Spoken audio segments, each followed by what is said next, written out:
na kusalimia katika jina la Yesu. Kwa majina naitwa Yeremia Daniel Silungwe.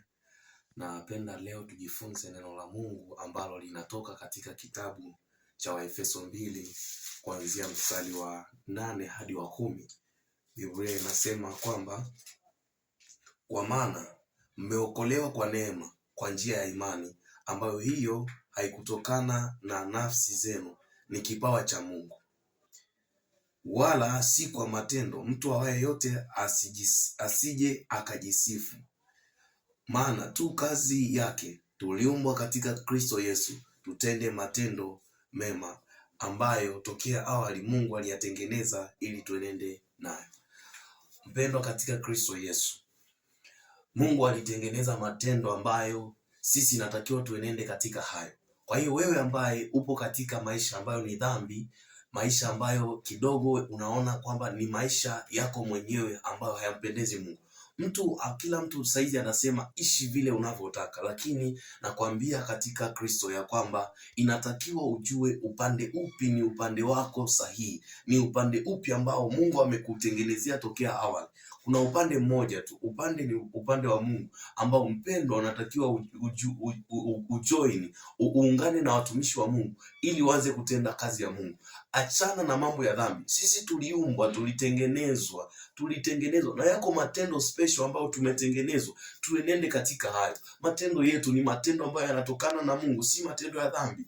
Uzinzi, uasherati, uongo na hayo mengine sio matendo ya Mungu. Hiyo ni matendo ya shetani. Hizo ni roho za shetani. Kwa hiyo kama wewe unakuwa katika hali ya uzinzi, upo kwenye uongo, upo kwenye ulevi, upo kwenye wizi, hayo ni matendo ya shetani. Matendo sahihi ambayo Mungu ameyatengeneza ili sisi tuenende nayo ni matendo mema, matendo ambayo ni matendo ya haki, matendo ambayo ni yanahusu upole, matendo ya uvumilivu, matendo ambayo tunatenda siku zote kwa upole, tunatenda kwa ukarimu, tunatenda kwa hekima, tunatenda kwa namna ya furaha, tunatenda kwa amani, tunatenda fadhili. Mungu anatusaidia. Kwa hiyo ujue ya kwamba rudi kwa Mungu na ujue kwamba kukombolewa ni neema.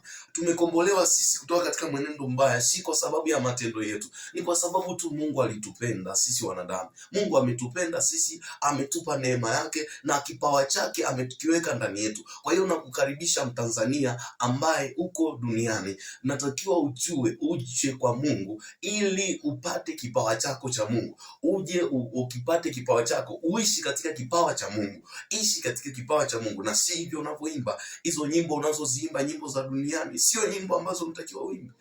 Unavyoimba nyimbo za duniani, umefuata michezo mingine ambayo sio michezo ya Mungu. Inawezekana kuishi duniani ukiwa ni mtu ambaye hutendi dhambi. Kwa sababu gani? Yuko Mungu ambaye anakuwezesha wewe kutenda matendo mema, na ni neema ambayo kipawa chake cha Mungu, kipawa cha Mungu anakiweka ndani yako ili kukuwezesha wewe utende sawa na Mungu, ili kukuwezesha wewe utende matendo yaliyo kamili.